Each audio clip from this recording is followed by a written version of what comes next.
Alright, this is Mr. Gillum, and today what we're going to learn about is what is called the greatest common factor. You may have heard of it before. The GCF is its abbreviation. And by the end of this, I would like you to be able to find the GCF, or the greatest common factor, between two or even three numbers. Alright, so let's take a look here. First things first, before we know what the greatest common factor is, it's important to know what an actual factor is itself. And a factor is a number quantity when multiplied by another produces a given number of the expression. That sounds very confusing, so let's just do a little example here. If I were to ask you what are the factors of 12, first of all, if I'm talking about a factor, it's never going to be bigger than 12 itself. It'll only be smaller than 12. So what I'm really thinking of, what are the numbers that multiply together to equal 12? Well, I know I can multiply 1 by something. To get 12, 1 times 12, so I know 1 and 12 are factors. I know that 2 times 6, so those are both factors, and I also know 3 and 4. So this is the list of factors of 12. 1 times 12, so each 1 and 12 are both factors. 2 and 6, those are both factors, as well as 3 and 4. So in this case, this has 6 different factors of 12, okay? Now what we're going to do is we're going to make a list of factors of more than one number, and we're going to find the number that they share in common that's the biggest. Now, we have practiced with fractions finding the least common multiple when we added and subtracted fractions. But now, what we're going to do is we're going to find the biggest number in both lists instead of the smallest number in both lists. So the greatest common factor is the biggest number. So we call it the greatest common factor, the GCF. So if I was looking for the GCF of 8 and 12, I would write the factors of 8, and I would write the factors of 12. And I like to write my list like this: 1 times 8, and I also know 2 times 4. I know 3 does not multiply to get 8, so therefore, once I hit 4 again, I don't have to keep going anymore. Alright, once you repeat the number, you ran out of factors. Okay, with 12, once again, I know 1 times 12. I know 2 times 6, and I like to put them in order from least to greatest. I know 3 times 4, and the next number that I would have to check would be 4, but I already have it on my list, so I know that that's all the factors of 12. And so now we call it the GCF because now we're looking for the biggest number that they both share. Now they both share a 1, they both share a 2, they both share a 4, and they don't both share an 8. So in this case, the biggest number they do share is 4. So the GCF is 4 in this case. Alright, that's called the greatest common factor, the number that they share that is the biggest. So there's a couple ways we can find the greatest common factor, and that's one way, just listing out all the factors and just hoping that you get all of them. But when the numbers get bigger, it makes it more difficult to remember all the different ways to multiply to get numbers. And so there's a couple different ways. So we're going to take that approach right off the bat, but then there's going to be another way that I think we're going to do for your homework. Okay, so if I want to list the factors of 14, I know that 1 times 14 and 2 times 7. So I have 4 different factors of 14. 28, same thing. I always start with 1 times 28 because I know those are both factors always. And since it's an even number, I know that 2 times 14. I know 3 doesn't work. I know 4 does work. 4 times 7. Now I got to think, okay, does 5 work? No. Does 6 work? No. Does 7 work? Yes, it does, but it's already on the list. So once I hit a number that's already on the list, I know that I found all the factors. Okay, so I just go one by one to see whether or not they are in there. Okay, so once again, this is by listing the factors. Okay, now it doesn't tell me all the factors, so we got to make sure to check everything. So I always start with 1 times the number, 1 times 14. I know 2 times 7. So now I got to check 3. Does 3 go into 14? No. 4? No. 5? No. 6? No. 7? Yes, it does, but it's already on the list, so I know that's all the factors of 14. Do the same thing with 20. I'm going to start with 1 times 20. 2 times 10. 3? Nope. 4 times 5. And since I know 5 is the next number to check and it's already on the list, I know that's all the factors of 20.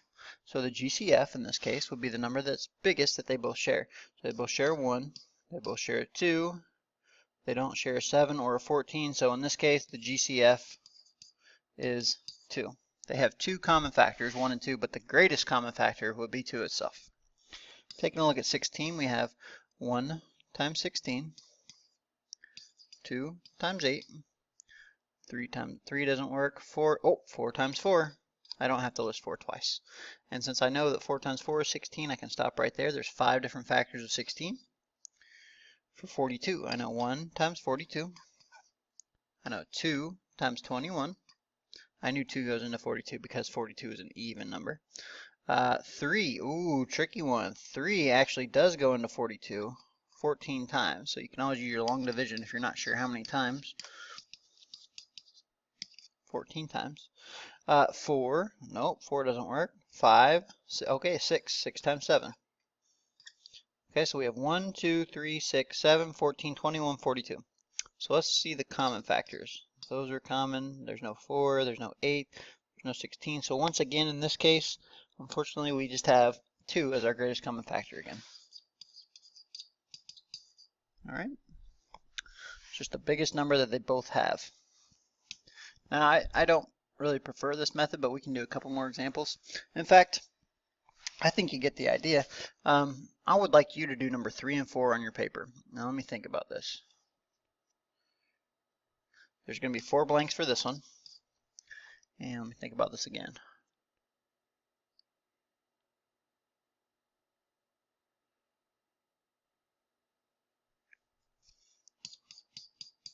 Should be 6 blanks for that one. I want you to come up with their factors. I like them in from order from smallest to biggest if you can. Let's see here.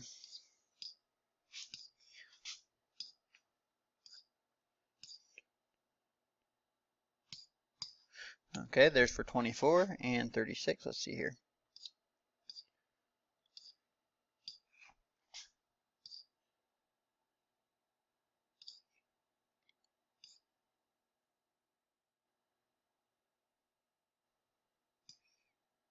Okay, that's how many blanks you need for 36. So I want you to fill in the factors there. And on your worksheet, there's going to be some blanks for, so you'll know once you hit them all, but I'd like you to put them in order from smallest to biggest and so on. Okay, I want you to do those two. I want you to find the GCF. So I want to know what the GCF is. Make sure you label that as well, so I know that you know what the greatest common factor is. We're going to need some more practice on this, so I'm going into too much detail. This is the way I prefer to do everything because this is going to help us when we start doing square roots. But what this is called a factor tree. Okay, and what we're doing is we're going to try to find all the prime numbers, or the numbers that just have factors of 1 in itself. I'm going to put 14 and 28 here because those are the numbers I'm talking about. Those go at the top of the tree. What two numbers multiply to get 14? Well, I know that 7 times 2 equals 14. So this is, what I'm going to do is I'm actually going to circle my prime numbers. There's no other factors of 7 besides 1 and 7, and there's no other factors of 2 besides 1 and 2. So we call those prime numbers. Okay. With 28, same thing. Now, it doesn't matter which way I decide to go about my business here, but what I'm going to do is I'm going to do 7 times 4. Now, 7 is a prime number, and 4 is 2 times 2. So I'm just going to bring down my 7 here. These are my primes. In fact, I want you to kind of erase this little blank here. I don't like it when they bring them down like that. I want you to circle your prime numbers. Okay, circle your primes. Now, what I see here in this prime factorization, my circled numbers, is I see a 7 and a 2, and I also see a 7 and a 2 here. So what I'm looking for are the parts that they share in common, okay? And they share a 2 and they share a 7. So their prime, well, the way I like to do it is I say, okay, if they have a common factor of 2 and they have a common factor of 7, then they also must have a common factor of 14. And we know they do. 14 goes into 14 and 28. So that's how I'm going to approach finding the greatest common factor. We're going to make a factor tree. We're going to circle the prime numbers, the ones that don't get multiplied down anymore. And we're going to see how many common prime numbers they have. All right. So let's take a look here. We're going to do a little tree again for 18 and 30. And this is a skill we need to learn. It doesn't matter what numbers you start with. You could start with, in fact, I'm going to do 2 factor trees just to show you. I can start with 9 times 2, or I can start with 6 times 3. And I bet you the same exact prime numbers are going to be at the bottom. I know 3 times 2 is 6, so I'll write 3 and 2 there. Now this factor tree is all multiplication, only multiplication. All right, so it doesn't matter whether I start with 9 times 2 or with 6 times 3. You can see I have 2 3s and 1 2. So it doesn't matter however you want to do it. it doesn't matter, as long as you know one pair of factors of that number, you can find all the prime numbers. So 30, once again, I could do 10 times 3 or I could do 6 times 5. Now I'm going to make sure to circle my prime numbers because sometimes they're on a different level. Okay, so now what I have here, if I'm looking at 18, I have a 2 times 3 times 3. And if I'm looking at 30, I have a 2 times 3 times 5. Now what they share are a 2 and a 3. So these are common factors, but if I'm looking for the greatest common factor, what I'm going to do is multiply. 2 times a 3, which gives me 6. Okay, 6 goes into 18 and it goes into 30. Let's take a look at another one here. Same idea. Prime factor tree. I'm going to start with 6 times 10 this time, and I'm going to factor it down. I know 6 is not prime. I know 10 is not prime, but now I do have all the prime numbers circled. All right, and it doesn't matter if you could approach this as 3 times 20 and started like that, and you would still have the same prime numbers at the bottom.